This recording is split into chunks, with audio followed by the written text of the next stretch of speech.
let's talk about Root. It's not my favorite Cole Worley game. That's an infamous traffic for obvious and admittedly sentimental reasons. But it is the game of his that I played the most, like 50 or 60 times. And you don't need me to tell you how good it is, how all the factions are so different from each other, and yet there's a shared mechanical structure which makes that fundamental asymmetry palatable and approachable to a wide audience. That's one of the reasons why the game is so popular. And the factions are so neat. So let's do a tier list. S tier, eerie dynasties. That makes sense for me. I love systems that fall apart, and that's what the birds are. It's not a matter of if they're going to collapse, but when. And that creates so many possibilities and so many moments of utterly lovely tension. So birds, S tier. Everyone else, I don't know, because I've never played them. I played 50 or 60 games of Root, and I've only ever played the birds. In fact, if we're gonna play Root and I can't play the birds, I just will not play. That's weird, right? Why am I like this?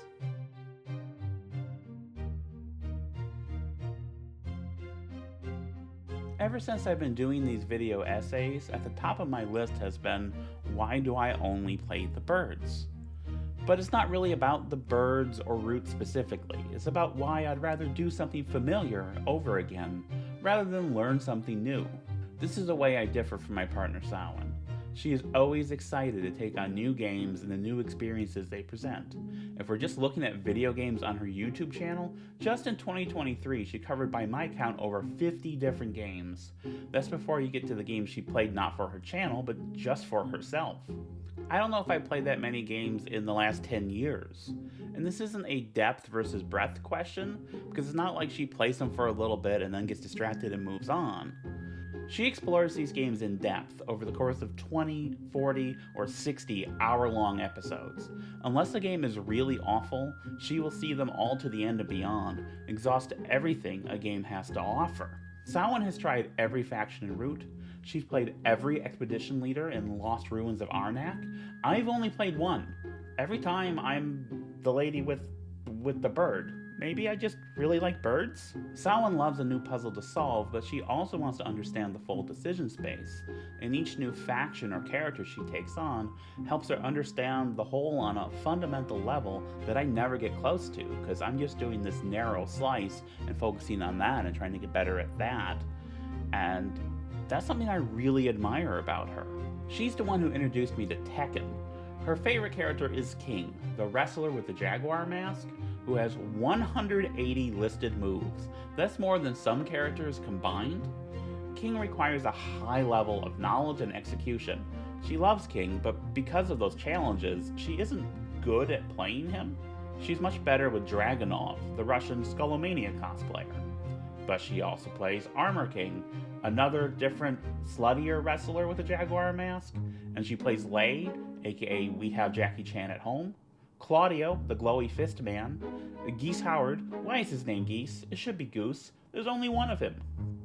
By playing a wide variety of characters, she has a really solid grasp on the game's fundamentals.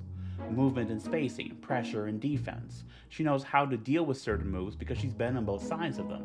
All characters have some fundamental tools in common, but they have subtly different timings and properties. And even if you don't dig into the frame data, knowing generally that this character hits harder or faster, or lags on recovery, gives you a fuller sense of the play space, and helps you to better engage with it as a piece of game design. And as a professional board game designer, I have an interest in that, absolutely. One of the ways in which our relationship really works for me on like a very selfish level is that she will tell me about these games she's playing and the ideas in them and the mechanisms, and that gives me more stuff for me to play with in my work. There are games I'm working on now that just would not exist if Salmon didn't have this desire to cram as many games and as much art as she can, as fully as she can, into every waking minute. So as a game designer, I absolutely want to know and touch the entire design, but as a player, I just kind of want to do my one thing over and over again. So unsurprisingly, when I load up Tekken 7, I'm playing one and only one of its 50 plus characters. Elisa Boskanovich is a jet-propelled robot who sometimes has chainsaws for hands, which I guess also makes her a bird. The jet-propelled part, not the chainsaw part. Let me tell you a little bit about her. So first of all, she's a very fast, agile character. Chainsaw Robot has some of the best sidestepping in the game. Tekken is a three-dimensional game. You move closer to or away from the camera by double tapping down or up, and that's a sidestep. And if you time it right, they miss with their attack. While they're waiting for their animation to finish, you have the opportunity to punish them. This is Chainsaw Robot's whole deal. Poke and prod. Goad your opponents into making mistakes, and then punish them for it. Now, all characters in Tekken have tools to do this, but Elisa's tools lean more heavily in this direction, into this poke and punish playstyle. Whereas a character like Dragunov or Steve the Boxing Twink is built around going on the offensive, putting on constant pressure. Elisa also has a number of tools to keep people at a distance and to punish them when they try to close the gap. Now she also has offensive tools, moves that rush in from half a screen away. These moves have a slower startup and some obvious tells. They also put me in airborne status. If you get hit while airborne, you'll float, and this enables those kind of long combos you see in professional play. The ones that eat up half your life bar. So this stuff looks cool, and it's fun when I can get away with it, but whoo boy, it is not very safe. My strongest offensive option is a stance called Destructive Form.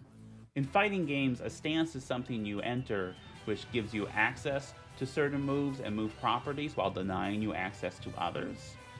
Most characters in Tekken have at least one stance they can enter, though some characters, like the Space Alien Ninja Shark with the Pokestick Helicopter Sword, have several stances. So Elisa's stance Destructive Form gives me these chainsaws, which can do a lot of damage and have considerable reach. But in this form, I can't block, I can't jump or run, I can't kick, and Elisa is usually a very leg-focused character. A lot of my normal moves, a lot of my reflexive responses are gone when I go into chainsaws. And if I get hit, then I'm immediately out of that stance. I've been playing Chainsaw Robot for about a year now, and I'm still struggling with the chainsaw part. And I struggle with follow-through. You know, the whole point of it, they make a mistake and I punish them is that now I have the momentum and now I'm putting on the pressure. But when I try to do that, I usually get my ass handed to me. I have a lot more luck staying on the defensive, pushing them back, controlling the rhythm of the match through spacing. So I kind of know what to do with Elisa, just like I kind of know what to do with the Eerie. When I first started, I wasn't able to do it at all.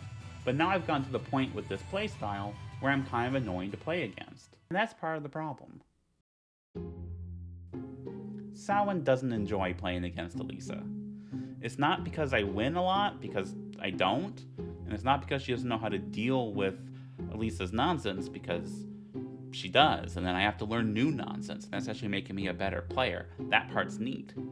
She just finds this playstyle really obnoxious, and also Elisa has bullshit hitboxes. Salmon is the person I play Tekken with the most, and is the person on this planet that I like the most, so I don't want to annoy her. And you know, I find Lei really obnoxious to play against, and because of that, she stopped playing Lei so much. So, I decided to learn a second character. She didn't ask me to do this, and she was surprised when I told her. Because again, I'm the girl who always plays the birds. I've never learned a second character in any fighting game. Street Fighter, I've only played Chun-Li. I don't even know what other people's inputs are. Guilty Gear, I'm Guitar Witch. My friend Erin got me into Gear, and she said, don't start with Guitar Witch, the normal rules don't apply to her, so you're not going to understand like basic concepts. But no, I want to be Guitar Witch, so I'm Guitar Witch. Even games where you have to select more than one character, I really only know one character. In every King of Fighters game, I play Team Woman Fighter. They're women who fight, not the other thing. But I always choose King, Mai, and the other one, but I only actually know how King works, sort of. I will not learn a new faction in Root. I will not learn a new leader in Arnak. But for her, I'll learn a new character in Tekken. And the character I chose was Panda, the worst character in the game. So there are two bears in Tekken, Panda and Kuma. Kuma is male, and Panda started as a female palette swap, and up through Tekken 7, they are otherwise identical. They have the same move list with the same inputs, the same frame data, the same damage, the same physics. Bears actually have a different mass than other characters, which means they don't float the same, and opponents have to learn bear-specific combos. These two characters are the same, so in a way they're tied for worst character. That's not actually true though. The characters actually are slightly different, and I have to tell you why, because otherwise I'm spreading disinformation on the internet. So go ahead and grab yourself a snack. This one's gonna take a minute. It's my video essay, and I can digress if I want to. The bears are slightly different because of three other characters. There's Heihachi Mishima, whose hair looks like this on purpose, and the Williams sisters, who are, I don't know, vaguely boring, sexy assassins. Heihachi has a secret move called Headbutt Carnival that, generally speaking, he can only use against male characters. And they can headbutt him back, and then he can headbutt them back, and they keep headbutting each other, and that is a Headbutt Carnival. There are two exceptions. Heihachi can headbutt Leo. Leo is non-binary, not a man, but can still get headbutted. And then Kuma is male, so Heihachi can headbutt Kuma. And because he can headbutt Kuma, and Panda has the same moveset, up through Tekken 6, he can headbutt Panda. But in Tekken 7, they realized, well, wait a second, Panda is a girl, so the move stopped working on her. There's a distaff equivalent to this. The Williams sisters each have an open hand slap they can use on any opponent, and then if the opponent is female, they can slap them back, and then the Williams sisters can slap them back, and it's like a slapping competition. But it's not called Slapping Carnival, it's called bitch slaps. Fighting games are not always great about sexism, so Kuma can be headbutted and slapped, but can only headbutt in return. Panda cannot be headbutted, can be slapped, can slap in return. Except that's not accurate either. Because Kuma has his own headbutt move, he learned it from Heihachi, who taught Kuma and Kuma's father how to do karate, and because they have the same moves, Panda also has this move, the bear headbutt, which works against any character regardless of gender. That's just in Tekken 7 though. In Tekken 8, Heihachi's dead, and so there is no Headbutt Carnival. The game introduces his daughter Reina, who is a girl that can headbutt but not carnivally, and is the only female character who cannot return the slap because sure, why not? And each of the bears in Tekken 8 has a unique move while in heat. Tekken 8 has a thing called Heat, which gives you access to special moves and move properties, and they insist on calling it being in heat for some reason. Anyway, these heat moves, Kuma's Wind God Bear Fist is apparently much stronger than Panda's Shooting Star. Panda's move is punishable on hit? So in Tekken 8, she's objectively worse than Kuma. But I don't actually know a whole lot about Tekken 8 because I don't have a computer that is capable of running it. If you want to help me change that, go to patreon.com/Amabel Holland. So why did I choose a bear in the first place? For one thing, I just really like bears. I think they're really funny. I mean, they're majestic, dangerous creatures, but also inherently ridiculous and clumsy. The bears in Tekken are also the opposite of Elisa. They're big and slow. Elisa is very legs, Panda is not very legs. The bears are very punchy, they really have to get in close, they do not fly around in the air. So if I want to get better at those fundamentals and see more of the game, and more importantly not annoy my girlfriend, Panda seemed like a good choice. And maybe Panda's not the easiest character to play or the most competitive, though the 2018 Tekken 7 World Championship was won using Panda. But you know, I don't really care about winning, I'm trying to have fun, and I'm trying to improve. And my Panda has a lot of room for improvement. Folks who don't play fighting games look at the move list and wonder, how can you remember all of this? How do you even begin to learn it? And with Panda, I just started pressing buttons to see what they did. I found moves that I liked, and those became the core of my repertoire. Then I go into the move list to look at some other inputs, or watch tutorial videos. Tekken has a really good community for that. Like, I wasn't doing up forward 3-2 before I saw this video from CuddleCore, probably the best professional Elisa player. Another use for Elisa's up forward 3-2 is it low crushes.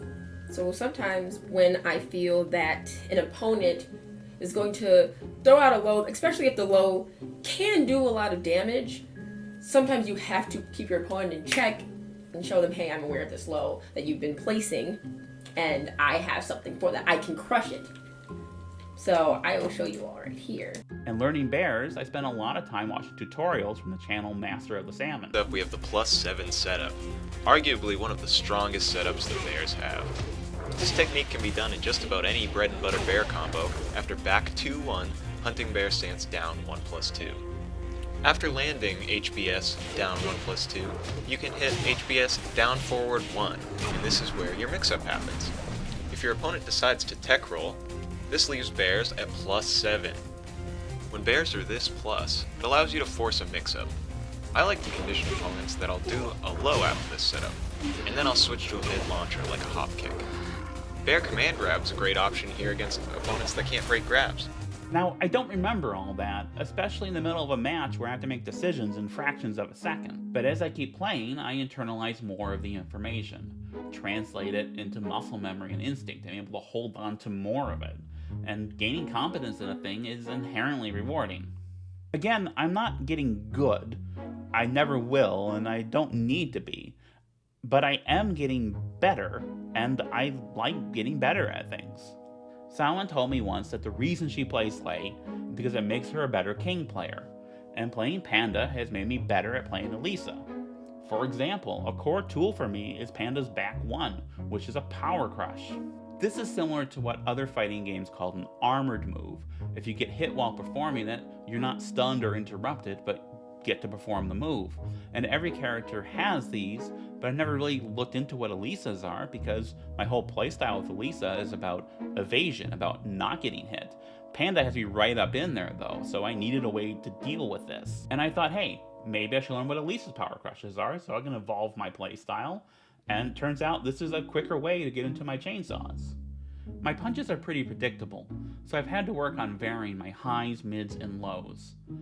A character can be standing or crouching while standing, not while standing, that's a different thing in Tekken, because of course it is, but while your character is standing, you block highs and mids but not lows. While crouching, you block lows and can't be hit by highs but are vulnerable to mids. Highs don't hit as often, but are usually faster, while mids are usually slower and unsafe. And I hadn't really internalized any of that when I was flying around the screen because I didn't have to. But with the bears, it was a different story. And because of that, I'm more mindful of those properties when I'm playing Elisa and making fewer mistakes. Learning another character has been really beneficial to me. So I should take on another, right? Maybe I'll learn the Prime Minister of Poland or the Bat Guy from Walking Dead.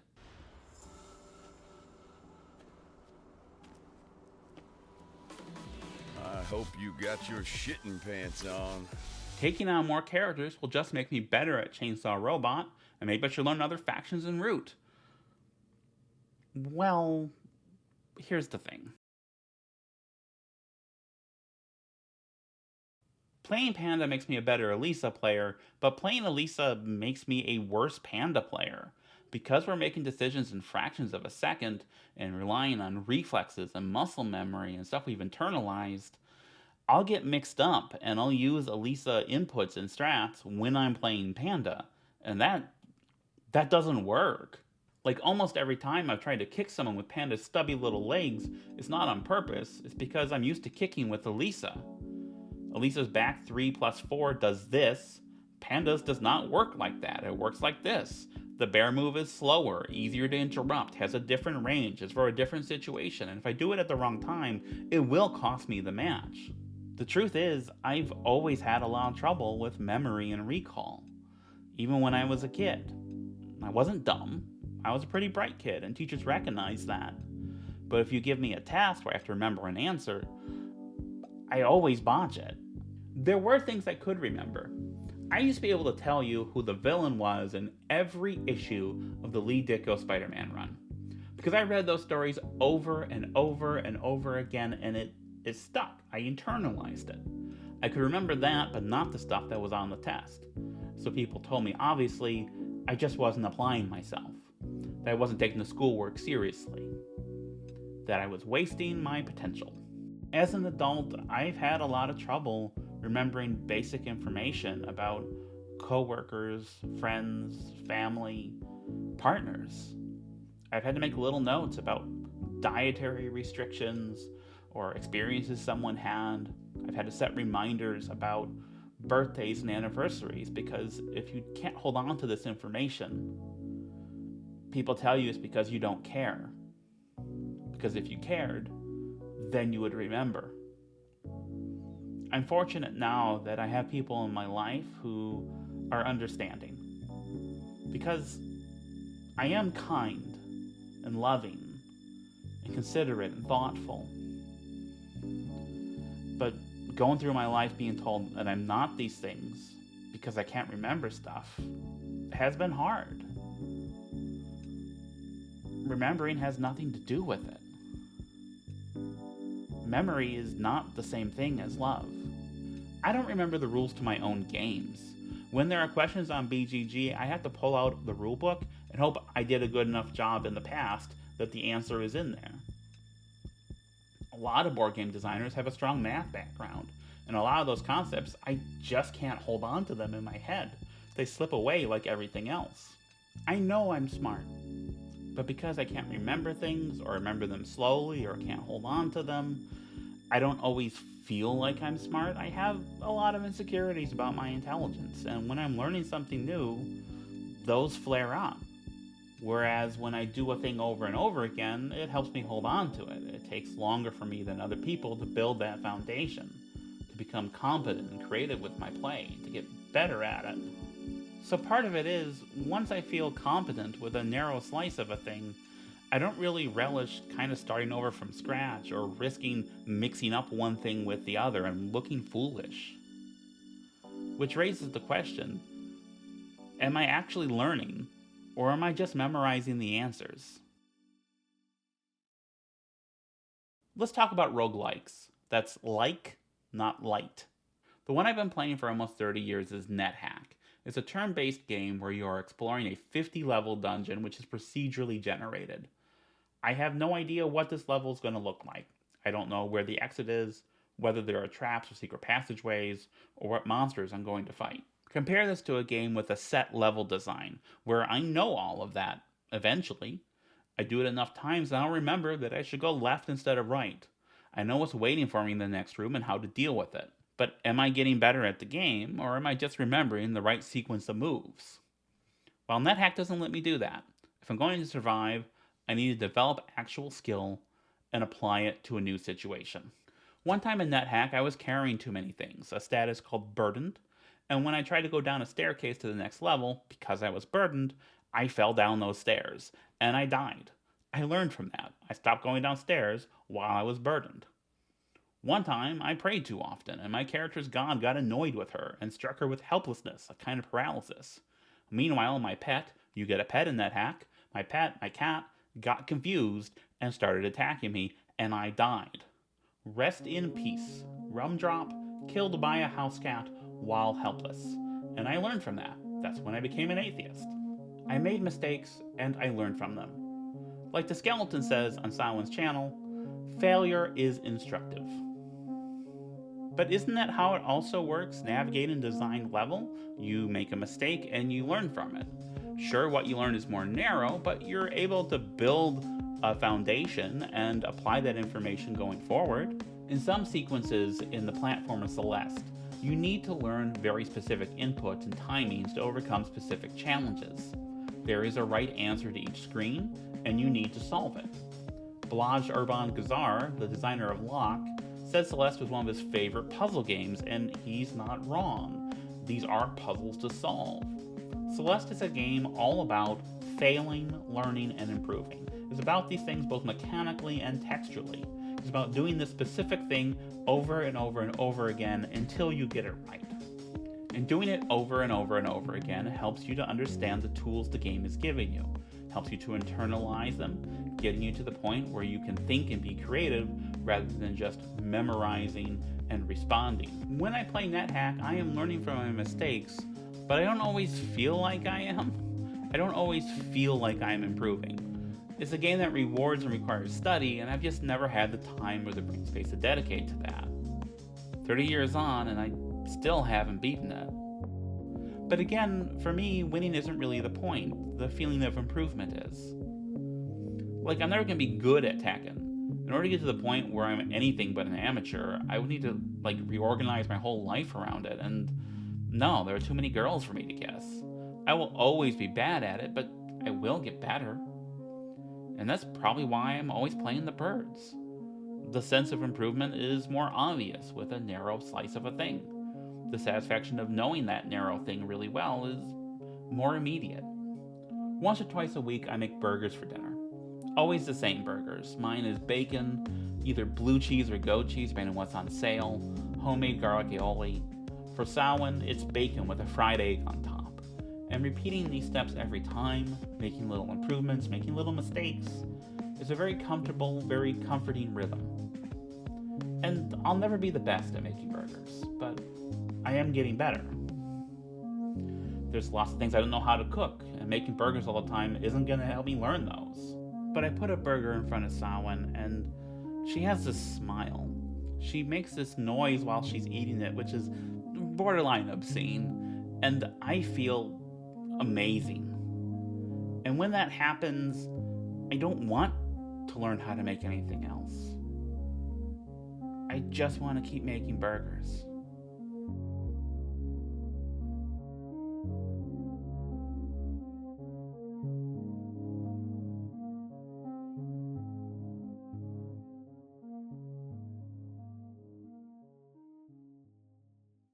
Hey, this is usually the part of the video where I plug my Patreon, but I already did that in the video itself because I am very efficient.